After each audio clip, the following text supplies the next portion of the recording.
I want you to feel fulfilled in life. Like when you lay down and you wake up, you shouldn't be dreading your life.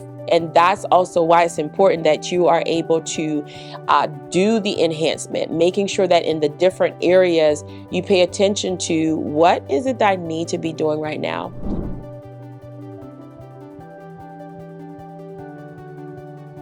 Have you ever noticed some people in life, like these are people that you know, and they just seem happy, their life looks so fulfilling, and you're wondering what's the secret? What are they doing? And then there's this great theme that's going on that says, I'm living my best day. We're going to talk about the concept, what it looks like to live an optimum life, which we want to term as our best life, but I want to call it optimum living. And we're going to talk about that today, what it is, what it's not, and why it's important. Let's get into it. So living your best life, and I like to say it's called optimum living. So we're going to focus on that little term right there, optimum living. What is it? Optimum living is about achieving the best version of ourselves, spiritually, emotionally, and physically. Optimum living refers to maximizing one's potential in various aspects of life to achieve the best possible quality of life. That's what's important to remember. So let's talk about it a little bit more.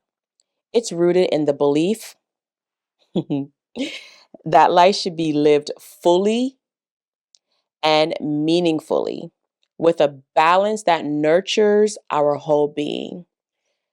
Put that in the chat. Living my best life. Put that in the chat because you're about to understand how it looks to nurture it and to get it in a place where there is meaning and fulfillment. So let's talk about the concept, which involves balancing different elements to foster your overall well-being and satisfaction. I don't know about you, but there were moments in life that I was not satisfied. I felt bored. I wanted to know, was there more? Did you ever ask yourself, oh my gosh, I got to do something else? That's because you're looking for more meaning and fulfillment. So here are some key concepts or aspects that go along with optimum living. Physical health. Yes. Remember when you were a child, you used to work out, your parents used to say go outside, or you were you were either doing volleyball or you were running around, you were always playing. Physical health is really important when you're talking about optimum living. And that's one of the things, because we want to have a good body. We don't just want to look at the body and criticize it and we haven't moved it. Another one is mental health. Being able to manage our stress, and let's not pretend all the people in Christ, everyone walking by faith, there are moments where we have stressful, over the top pressure that we have to in life that wants to take us out. But what we want to understand is when we have mental health, is giving us the stability to be able to manage the stress. Someone say, I have stability. Put that in the chat. Stability, stability, stability. Emotional wellness is another part of optimum living. It is developing resilience and emotional intelligence to manage and express emotions effectively. Developing resilience is so important in this part because let me just tell you why. Most of us will go through times in life where we're just surviving, which means that we are developing resilience. But in order to get to the place where we have emotional wellness, we have to learn to also thrive. But we're going to talk more about that in another video. Spiritual fulfillment, that's where we have this engagement in activities, where we go to church, where we are reading our Bibles, devotion, we're spending time in small groups, we're doing whatever it is so that we have the alignment of our faith. We have intellectual growth. Intellectual growth, okay? Very important. Pursuing lifelong learning. I talk about that in another video about having a growth mindset. That is lifelong learning and being able to say to yourself, I'm not going to stop here. This is what I know now, but there's so much more to learn. Social connections. Hey, all of my introvert, I'm talking to you. I'm talking to you. Sit down, boo. It's important to have social connections. Absolutely. Why? Because we need to have healthy relationships. There is something that happens in our soul and our psyche in that space of having connection, talking to people. It's good to see them through lens, but it's good to touch, right? It's something important in that space when we're talking about optimum living. So, although you may say you're an introvert and you don't care much for people and don't want to be around them a lot, I want you to know that you're created to have this kind of connection. And then our last one that we're going to talk about right now, and this, what it is as we're defining these aspects, is financial stability. When you have financial stability slash security, that means that we are managing our financial resources. I like to say that I'm a good steward over this monies that God has given me.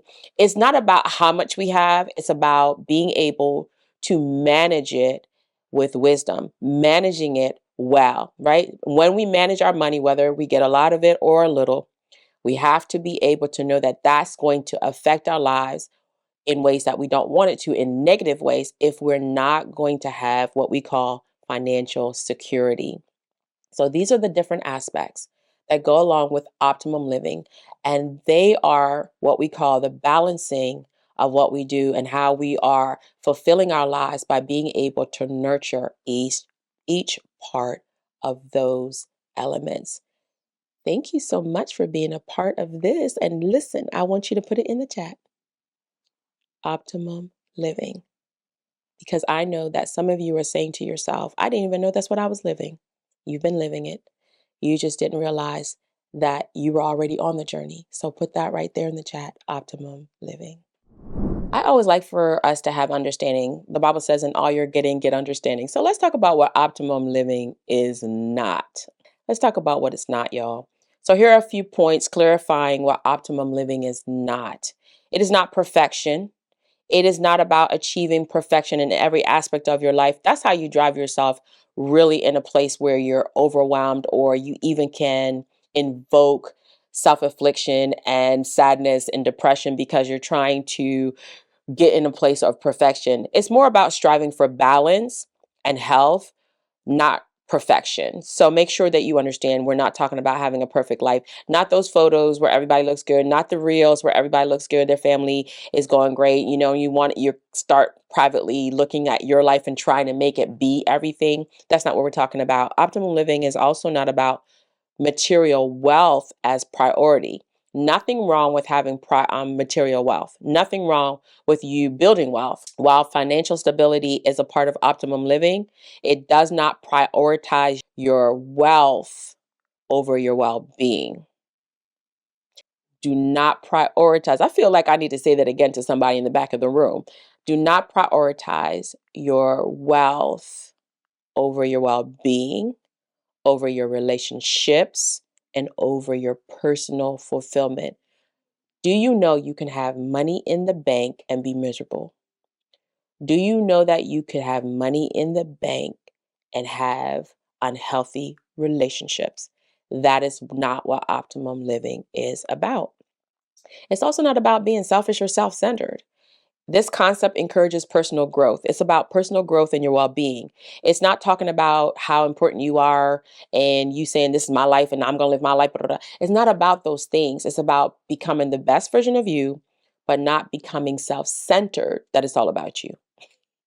There is a message out there about that, but we want to make sure that we're not doing that because we want to have our community in a healthy space. And while we're building that, that also means you have to guard yourself against selfishness and self-centered.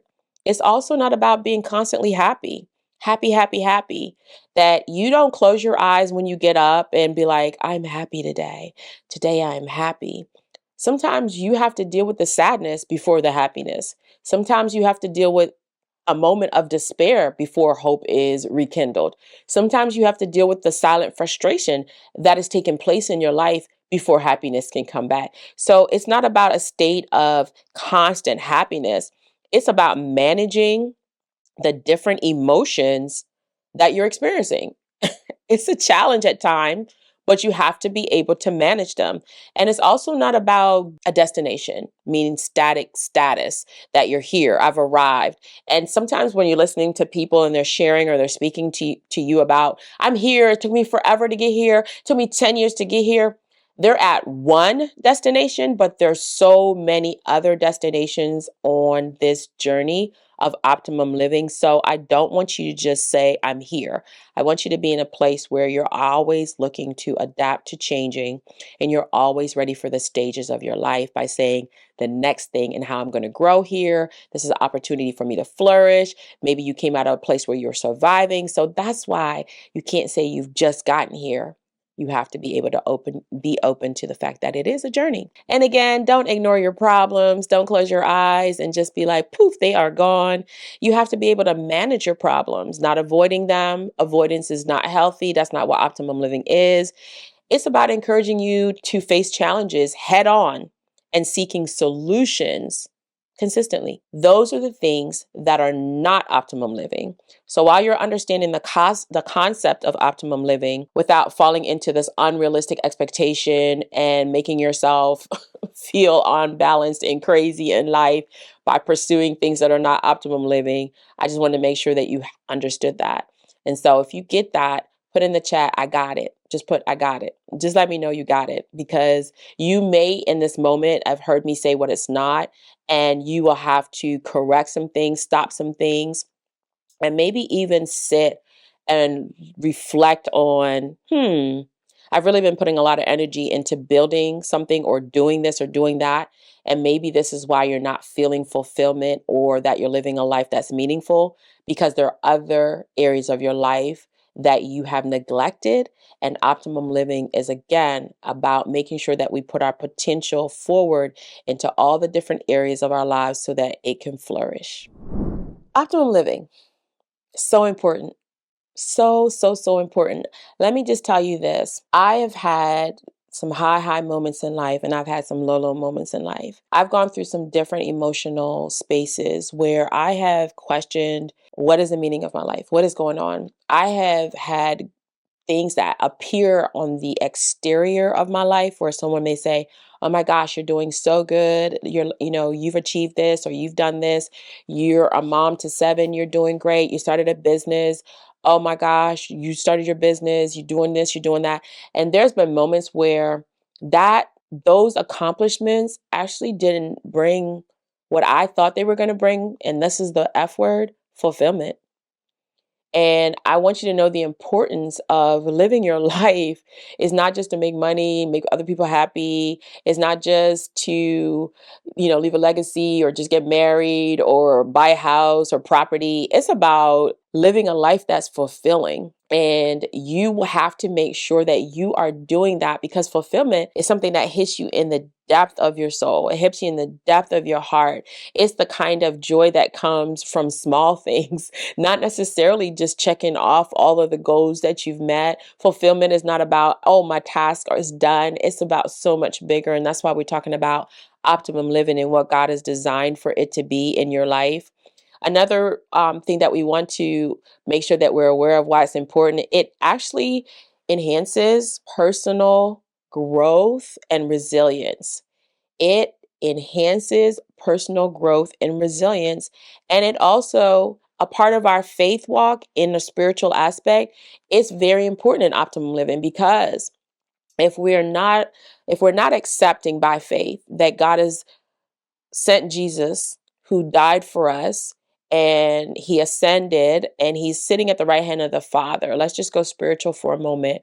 If we're not believing that everything that he died for, Jesus died for, that this is your life, right? That he wanted you, from John 10:10, to have an abundant life, the life more abundantly, meaning that I didn't just want you to sacrifice, although we hear about those things a lot. He's saying, I want you to enjoy the life.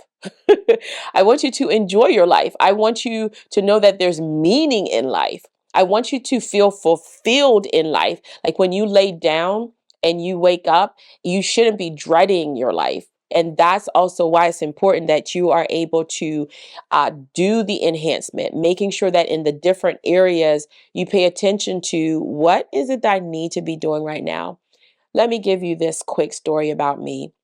I remember one day I was praying and I was like, oh my gosh, I'm just over this. What is happening? I don't know. I don't know. I feel bored. I don't feel happy. Don't feel content. I just was complaining. I was all over the place, emotionally all over the place. So as I was self-regulating, as I was talking to myself, and as I was talking to God, I realized that there were other areas in my life that needed my attention. So this is why it's so important. Maybe there's just one area in your life that you've worked on really well. And so like around 33, there was this area in my life that I realized that it felt empty. I didn't feel fulfilled there. I was serving a lot of people. I had people in my life. But what I was crying about on this particular day, or what I felt empty about on this particular day, was the fact that I did not have deep, enriching relationships with people that I call friends, or that this is my sisters. And when I began to kind of peel back what that was, I realized that in the space of my life, I needed to nurture and I needed to build relationships. And that's that part where we're talking about where you need to have connection. I didn't have that. And I realized that's my life wasn't feeling fulfilled. I needed to really put in the effort to build in this part of my life, to nurture this part of my life so that it would be enriching. And once I started doing that, I could feel the meter inside of me of fulfillment just going up, and how it's like, oh, it's not about a lot of friends. It was about that the quality of my relationships were increasing. I was able to serve the people that I needed to serve without making them my friends, because they're not my friends. And I had friends who were accepting me for who I was. I could show my real self. I could be vulnerable and transparent. And I want that for you. And I know you are supposed to have really good relationships. And so there might be that area that you need to work on, and maybe somebody betrayed you, or maybe somebody hurt you. So now you're like pulled back from that. I feel very led that you need to maybe go back and look into that area of your life to say, why am I a loner? I don't, I feel good by myself, or I talk to people, but I don't trust people. When you're not able to make those connections, which are deep rooted connections, they will affect your optimum living in the way that your potential of quality life is supposed to look. And you may have people that you're serving. Maybe you're a business owner. Maybe you're working for someone and you feel like you're a mastermind in what you're doing. Perhaps you're a mother. Maybe you're a father. And so you're like, you're parenting your children. Maybe you have a home, or you have real estate. And so you feel like all of these things are good, but then there's that one small area in your life that you need to nurture. And that's why it's important that you sit down and you examine your life, because fulfillment and meaning is very important in that. And so as we close out, I want to remind you that when you're living an optimum life, the word that I love so much is harmony. I love harmony. And the reason I love harmony is it's not hard for us if we listen to someone sing, or if we're listening to certain sounds. Certain sounds like irritate you or annoy you or agitate you because it's not in unison. It doesn't sound like it goes together. It's not melodious. And I like harmony because your life should be lived in harmony. And that's a part of the importance. You can give time to small things in each area because we're not trying to perfect it. And that brings harmony. You can work on your finances a little bit at a time. You can work on your emotional wellness a little bit at a time. You can work on your social connections a little bit at a time. You can work on, growth mindset, being intelligent and learning a little bit at a time. And when you're doing it a little bit at a time, it brings this harmony where you're like, oh, it sounds good. My life sounds good. I feel melody there. There's this ebb and flow that's just so beautiful. And that's what you're looking for in optimum living. And that's what's important. It's not important that we solve every problem. It's not important that we show up perfect. It's not important that, we don't have issues in life where I'm feeling mad with so and so, or I need to forgive so and so. That's not what's important. What's important is that I do know that I need to forgive them, and I'm managing my emotions enough to forgive them. And then the joy is there. I'm able to have this harmony that I can control through certain areas of my life. And that's the importance of living an optimum life. So beautiful. So beautiful. And listen, it takes intentional work. I'm not going to play around and tell you that it doesn't. It takes intentional work, because some of us like to just pray and we want God to do everything. But the work that you have to do is that you have to be able to identify what area needs some more attention. And as I shared earlier, I had a relationship area that needed more attention. And maybe for you, it's finances. Maybe you're making money, but you're not managing it well. Whatever the area is, I just want to encourage you not to abandon nurturing it, making sure that you're looking into your life deeply with reflection and introspection and seeking God and saying, "Hey, God, am I really living the life that you want me to live? Is there really fulfillment here for me?" Don't allow the trauma, the disappointments, the abuse, whatever you've gone through and come through to be the narrative in which you live your life. You are called to live an optimum life. So I tell you what, I want you to make sure that if you've gotten to this part of the video, just put optimum living in there for me. And I want to encourage you, if you haven't already done so, subscribe to our channel. Make sure you turn on the notification. And one more thing I want to tell you, come close. You are designed to live an optimum life. That's what God wants for you.